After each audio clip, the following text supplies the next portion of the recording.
할렐루야. 부족한 종을 이렇게 귀한 우리 여전도의 헌신 예배 또 말씀으로 섬길 수 있도록 초청해 주셔서 감사합니다. 무엇보다 우리 늘 존경하는 우리 김영걸 목사님 사역하시는 귀한 교회에 와서 이렇게 강단을 섬길 수 있는 게 저 개인적으로 너무나 큰 영광입니다. 우리 포항 이 동북의 모든 성도님들은 복 받으셨는 줄로 믿습니다. 아마 저는 포항 온 지 얼마 안 되고 또 우리 목사님 뵌 지 얼마 안 되는데 저는 50대거든요. 이제 50대 목사님들 그리고 또 40대 목사님들의 그 롤모델 1순위 목사님이 누구냐면 우리 김영걸 목사님입니다. 그냥 드리는 말씀이 아니라 정말 그렇습니다. 여러분들 늘 이제 목사님에게 신앙 지도를 받으시고 또 이렇게 매주일 귀한 말씀을 들을 수 있는 것이 너무나 큰 은혜이고 여러분 축복인 줄로 믿습니다. 우리 옆에 있는 분에게 한번 이렇게 인사해 봅니다. 우리는 다 복 받았습니다. 성경에 보니까 여러분들만큼 복 받은 한 여인이 나옵니다. 바로 마리아인데요. 마리아는 성경에서 꼭 없어서는 안 되는 이제 그러한 여인 중에 한 명이죠. 가톨릭에서는 이 마리아를 얼마나 귀하게 여기냐면 성모, 거룩한 어머니라고 말합니다. 그런데 그 성모라는 이름이 성부, 성자, 성령 다음의 위치로 놓기도 합니다.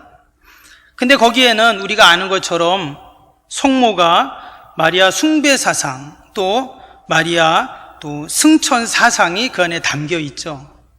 여러분, 우리가 8월 15일이 광복절이잖아요. 우리가 국경일로 지키는데 저기 유럽에서는 특별히 이탈리아나 스페인 같은 경우는 이 8월 15일을 성모 승천일이라는 국경일로 지킬 정도로 이 마리아에 대해서 그렇게 위대하게 생각합니다. 사실 우리 개신교는 아무리 위대하고 훌륭해도 사람을 숭배하진 않죠. 그런데 성경을 읽어보면 우리가 마리아를 통해서 본받아야 할 좋은 신앙과 영적인 유산들이 있다라는 것입니다. 그래서 이 시간 우리 10에서 18 여전도의 헌신 예배를 통해서 우리 마리아의 신앙을 한번 돌아보고 하나님이 나에게 주신 귀한 사명과 직분을 돌아보고 다시금 헌신을 새롭게 하는 복된 시간이 되기를 축복합니다. 최고의 강사는 짧고 굵게 하는 강사라고 하는데 제가 짧고 굵게 하겠습니다. 복음서를 보면 마태복음 1장 또 누가복음 3장에 예수님의 족보가 나옵니다. 족보라는 것은 시작과 근원 또 뿌리를 이야기하죠. 그런데 예수님의 육신의 어머니 마리아, 그 어머니가 족보에 들어가는 것은 당연하지 우리가 이렇게 생각을 할 수가 있는데 사실 예수님 당시에 여성의 위치라는 것은 족보에 들어갈 만한 입지가 아니었죠. 그런데 지금 예수님의 그 족보에 여성의 이름 마리아가 기록되어 있다는 겁니다. 요즘에는 우리 족보에 보면 여성들 이름이 다 기록을 합니다. 근데 여러분 몇십 년 전만 해도 우리나라도 족보에 여자 이름을 안 썼어요. 그런데 지금으로부터 2000년 전 그 고대 사회에 남자들의 전유물과 같았던 그 족보에 지금 여성의 이름이 적혀 있다. 이것은 놀라운 일이고 아주 이상한 그러한 일이었습니다. 또 놀라운 것은 이 마태복음과 누가복음에 나오는 예수님의 족보를 비교해 보면 조금 다른 게 있는데요. 마태복음은 아브라함으로부터 시작해서 예수님께로 그렇게 이제 내려오는 족보죠. 근데 누가복음을 보면 예수님으로부터 시작해서 어디로 갑니까? 아브라함에서 하나님까지 올라가게 됩니다. 그리고 좀 더 자세히 보게 되면 이 마태복음은요, 요셉의 계보를 통한 예수님의 족보인데 누가복음은 마리아의 계보를 통한 예수님의 족보예요. 여자 이름을 적지도 않는 그 시대에 여자의 족보를 만든 겁니다. 그리고 그의 가족사를 통해서 예수님을 이야기하고 있다는 것이죠. 이것은 우리에게 너무나 귀한 영적인 교훈을 우리에게 줄 뿐만 아니라 온 인류를 구원할 그 메시아의 어머니인 바로 육신의 어머니 그 마리아를 통해서 하나님이 우리에게 말씀하시는 귀한 것이 있다라는 거예요. 이 시간 우리 여전도의 회원들, 또 우리 함께 참여한 모든 성도님들, 이 시간 하나님이 이 말씀을 통해서 나에게 주시는 귀한 하나님의 말씀이 있는 줄로 믿습니다. 첫 번째로 이 마리아는 어떤 여인이었냐면 자신의 실존을 아는 그러한 여인이었습니다. 여러분, 참된 헌신이라는 것은 내가 누구인지를 알 때 가능하죠. 오늘 38절을 다시 보시면 마리아가 이렇게 말합니다. 마리아가 이르되 주의 여종이오니 그랬어요. 주의 여종이오니. 어느 날 천사 가브리엘이 나타나서 마리아에게 그런 얘기를 하죠. 네가 아이를 가질 것이다. 이런 얘기를 합니다. 도무지 이해할 수 없는 그러한 이야기예요. 왜? 마리아는 남자를 알지 못하고 남자와 함께한 적이 없었기 때문입니다. 그런데 아이를 갖는다 했어요. 위에 34절, 35절에 보면 이 마리아와 천사가 서로 대화하는 내용이 나오는데요. 제가 한번 읽어드리면 나는 남자를 알지 못하니 어찌 이 일이 있으리이까? 천사가 대답하여 이르되 성령이 내게 임하시고 지극히 높으신 이의 능력이 너를 덮으시리니 이러므로 나실 바 거룩한 이는 하나님의 아들이라 일컬어지리라. 아멘. 이 마리아와 천사가 같이 이야기를 하다가 이 천사의 얘기를 듣고는 마리아가 오늘 뭐라고 말했다고요? 38절에 주의 여종이오니 말씀대로 이루어지이다 이렇게 말을 했습니다. 종이라는 것은 말 그대로 주인의 말에 절대 순종하는 자이죠. 지금 마리아가 이처럼 절대 순종할 수 있었던 이유는 뭐냐? 자신을 종으로 여겼기 때문에 나는 하나님의 종입니다. 철저한 자기에 대한 인식이 있었다라는 것입니다.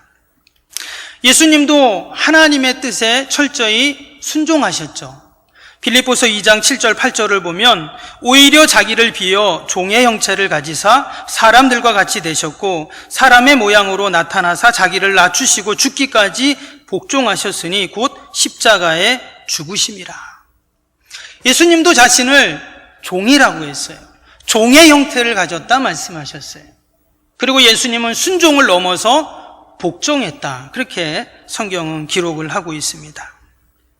지금 마리아는 당시 대략 10대 후반에서 20대 초반의 청년으로 추정을 합니다. 앞길이 구말리 같은 청년이죠. 아직 결혼도 안 했습니다. 약혼을 하고 결혼할 날짜를 지금 기다리고 있죠.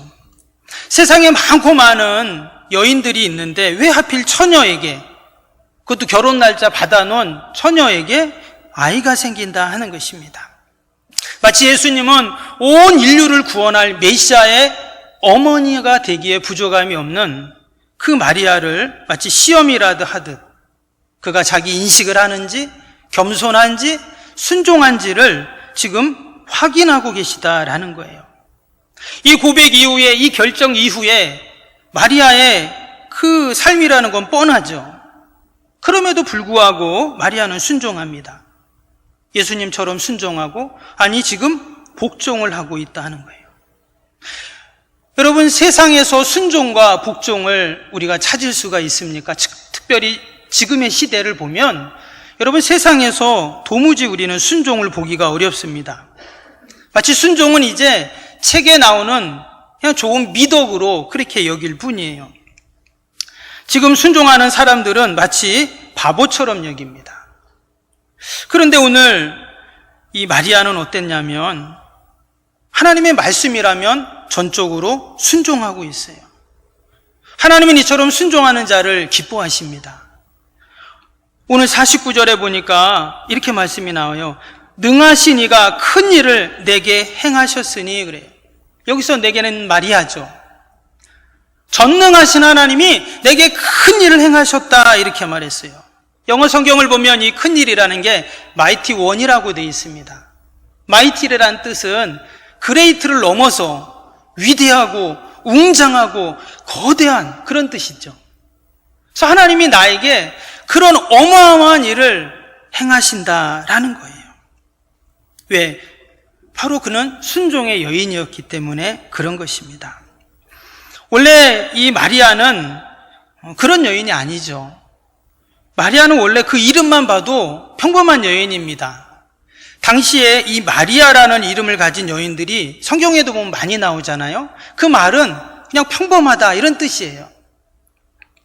이 마리아를 구약에서 보면 그 모세의 누나가 미리암이었는데 미리암의 헬라어 이름이 마리아입니다. 그러니까 아주 흔한 이름이었던 것이고 그 뜻이 뭐냐면 사랑받는 자, 높여진 자 이런 뜻이에요. 여러분 우리가 이름을 지을 때 좋은 이름을 지으려고 하잖아요. 사랑받는 자, 또 높여진 자 얼마나 이름이 좋습니까? 그래서 사람들은 마리아라는 이름을 많이 쓴 거예요. 근데 마리아는 결코 자신을 높여진 자로 여기지 않았어요.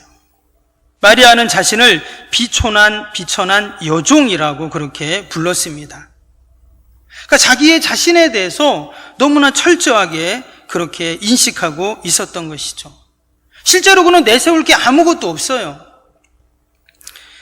그런데 하나님께서는 이처럼 순종의 자리로 나아가니까 마리아를 때가 되매 그의 이름처럼 가장 높여진 이름으로, 가장 높은 이름으로 그를 세워주셨는 줄로 믿습니다. 아멘. 우리 특별히 10에서 18 여전도에 또 젊으신 우리 여성도님들도 계신데 아마 자녀들이 있을 겁니다. 제가 자녀 교육에 대한 간단한 팁을 알려드리면, 여러분 지금의 우리 아이들이 세상에 믿지 않는 아이들과 경쟁을 해서 승리하는 방법은 딱 두 가지만 가르치면 됩니다. 그게 뭐냐면 거룩과 순종입니다. 왜냐? 세상에서는 거룩과 순종을 안 가르치거든요. 여러분 세상에서 가르치는 거 똑같이 가르치면 우리 아이들이 못 따라갑니다. 그런데 세상에선 거룩이 뭔지 몰라요. 순종 안 가르칩니다. 그런데 거룩하고 순종할 때 그 경쟁에서 여러분 승리한다는 거예요. 혹시 아이들이 다 컸으면 여러분 손주들 그렇게 키우면 됩니다. 그래서 우리 포항 동부교회를 통해서 우리 모든 자녀들이 거룩한 순종의 자녀들이 될 수 있기를 바랍니다. 바로 마리아가 그런 여인이었기에 하나님께서 마이티 원, 위대한 일을, 온 인류를 구원하는 그 메시아의 어머니가 되는 그 귀한 복된 일을 할 수 있게 하신 거죠. 또한 마리아가 이처럼 아름다운 헌신을 할 수 있었던 이유는요, 그는 말씀을 사모하는 여인입니다. 오늘 38절 다시 보면 이렇게 고백합니다. 마리아가 이르되 주의 여종이여니 말씀대로 내게 이루어지이다 하며 천사가 떠나가니라.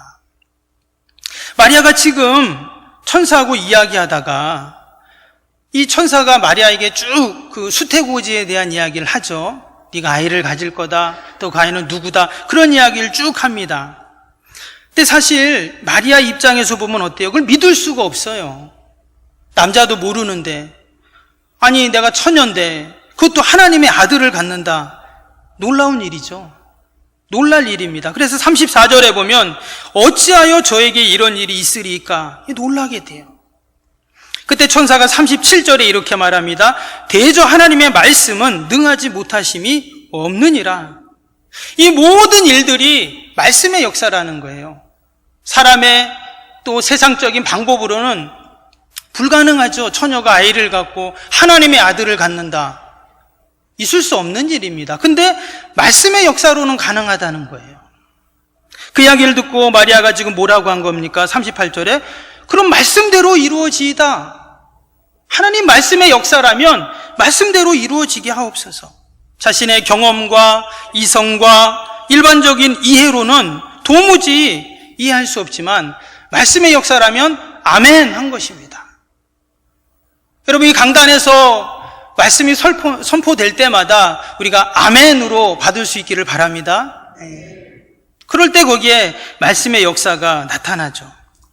지금 마리아가 아멘 했다는 것은요, 지금 자신의 인생 전체를 건 것입니다. 생명이 걸린 문제였어요. 그럼에도 하나님의 말씀이라면 그녀는 순종했던 것입니다. 요한복음 2장에 보면 가나 혼인잔치 내용이 나옵니다. 그때 이 마리아가 그 혼인잔치에 있는 하인들에게 이런 말을 하죠. 요한복음 2장 5절에 보면 그의 어머니가 하인들에게 이르되 너희에게 무슨 말씀을 하시든지 그대로 하라 하니라. 그러니까 예수님이 어떤 말씀을 하시든지 그대로 해라는 거예요. 아멘 하라는 것입니다. 정말 그들이 항아리에다가 물을 갖다 부었어요. 그랬더니 그 물이 포도주가 되었습니다. 말씀대로 하니까 이성적으로 논리적으로 일반적으로는 있을 수 없는 일이지만 그런 놀라운 기적이 일어나는 것이죠. 마리아는 예수님이 그리스도이심을 알았습니다. 하나님의 아들인 것을 알았어요. 왜? 그를 잉태할 때 천사가 얘기해 줬잖아요. 하나님의 아들을 잉태할 것이다. 그는 육신의 어머니였지만 혈연의 정에 얽매이지 않고 예수님을 구세주로 고백을 했다는 거예요. 예수님이 부활 승천하신 이후에 제자들이 다 마가의 다락방에 모여서 기도했습니다. 그때 거기에 누가 있습니까? 마리아가 있었어요. 사도행전 1장 14절에 보면 여자들과 예수의 어머니 마리아와 예수의 아우들과 더불어 마음을 같이하여 오로지 기도에 힘쓰더라. 그러니까 이 마리아는 예수님을 잉태하는 그때부터 예수님이 십자가에 돌아가시고 부활하시고 승천하신 이후에도 늘 말씀을 붙잡고 있었다는 거예요. 말씀의 역사를 의지하고 그 말씀에 순종하는 삶을 살았다 하는 것이죠. 여러분, 우리가 말씀에 순종할 때, 하나님 말씀을 의지할 때 우리가 말씀의 역사를 경험하게 되는 줄로 믿습니다. 여러분, 포항 동부교회의 마리아가 누구일까요? 바로 우리 여전도 회원 한 분 한 분이 포항 동부교회의 마리아들인 줄로 믿습니다. 내가 우리 가정의 마리아이고 우리 직장의 마리아이고 우리 교회의 또 이민족의 우리가 마리아입니다. 나의 아름다운 헌신, 또 순종, 귀한 섬김들이 우리의 가정과 교회와 이민족을 구원하는 여러분 귀한 디딤돌이 될 줄로 믿습니다. 마지막으로 이 마리아의 헌신의 비밀에는 찬양이 있었습니다. 오늘 46절부터 뒤에 56절까지 보면 마리아의 찬가라고 하는 마리아의 노래, 기도가 나옵니다. 근데 이 기도와 노래는요, 그 천사로부터 수태고지를 들은 그때 이 찬양을 했어요. 그러니까 처녀가 아기를 갖는다, 그 이야기를 듣고 나서 찬양하고 기도한 겁니다. 근데 어떻게 찬양했습니까? 내용을 보면 46절, 47절만 보면 이런 말씀이 나옵니다. 마리아가 이르되 내 영혼이 주를 찬양하며 내 마음이 하나님 내 구주를 기뻐하였으며. 여기서 기뻐한다는 그 말을 보면은요, 이 찬양한다는 말을 보면 메갈루이네이라는 단어입니다. 이것은 크게 기뻐하다 이런 단어예요. 지금 마리아가 하나님을 찬양하는데요, 크게 기뻐하면서 찬양했다 이렇게 지금 나옵니다. 여러분, 지금 마리아가 찬양할 상황이 아니죠. 40일 금식 기도라도 들어가야 할 그러한 상황입니다. 처녀가 아이를 가져? 만약에 약혼자 요셉이 알면 어떻게 됩니까? 당장 파혼이죠. 당시의 율법으로는 돌에 맞아 죽어야 할 그런 일입니다. 그런데도 마리아는 너무 기쁘게 크게 찬양을 하고 있다라는 것이죠. 또 그의 찬양의 내용을 보면 하나님의 은혜에 찬양하고 언약의 성취에 찬양하고 공평하신 하나님의 찬양하고 이런 내용들이에요. 마치 지금 처녀가 아이를 가진 거하고는 전혀 앞뒤가 안 맞는 그러한 찬양을 하고 있습니다. 원래는 낙심해야 되고 절망해야 되고 지금 자신에게 주어진 상황 속에서 뭐 어찌할 줄 몰라서 염려하고 두려워해야 하는데 그게 아니에요. 너무나 기뻐하고 즐거워하면서 온 마음과 정성을 다해서 찬양을 하고 있습니다. 이것은 어느 날 갑자기 찬양한 게 아니에요. 늘 그의 삶이 평소에 찬양의 삶이었다라는 것을 알 수가 있습니다. 그리고는 마지막에 48절에 보면 그 찬양의 가사 기도의 문구가 그의 여종의 비천함을 돌보셨음이라 보라 이제 후로는 만세의 날을 복이 있다 일컬으리로다. 만세의 날을 복이 있다 다들 말할 것입니다. 이렇게 지금 마치 예언하듯 기도하고 찬양을 합니다. 근데 그의 믿음의 찬양처럼 어떻습니까? 2000년이 지난 지금까지 심지어 가톨릭에서는 성부, 성자, 성령 삼위일체 하나님의 반열회까지 올려놓는 그런 해프닝이 일어나고 있어요. 중요한 것은 이 믿음의 찬양이 결국은 믿음의 역사와 믿음의 축복으로 연결되었는 줄로 믿습니다. 여러분, 혹이나 지금 어떤 절망적인 상황, 정말 상상할 수도 없는 그러한 어려움을 당한 분이 계시다면 마리아를 보시면서 마리아처럼 말씀에 순종하고 믿음으로 찬양하며 나아갈 때 하나님께서는 나를 통해서 마이티워 위대한 일들을 하나님이 분명히 이루어 가실 줄로 믿습니다. 또한 그의 믿음을 만세까지 복된 여인으로 세워주시는 여러분 그 은혜를 분명히 경험할 줄로 믿습니다. 여러분, 포항 동부교회 마리아가 여러분들이 다 되시기를 바랍니다. 그럼 우리 남자분들은 나도 여자가 돼야 되나? 그럴 수 있는데 우리 남자분들은 다 요셉이 되면 되겠죠. 마리아가 되고 요셉이 되고. 그래서 이 시대에 하나님의 복음 역사에 귀히 쓰임받는 우리 포항 동부교회, 또 우리 모든 여전도의 회원들, 우리 성도님들이 되시기를 주님의 이름으로 축복합니다.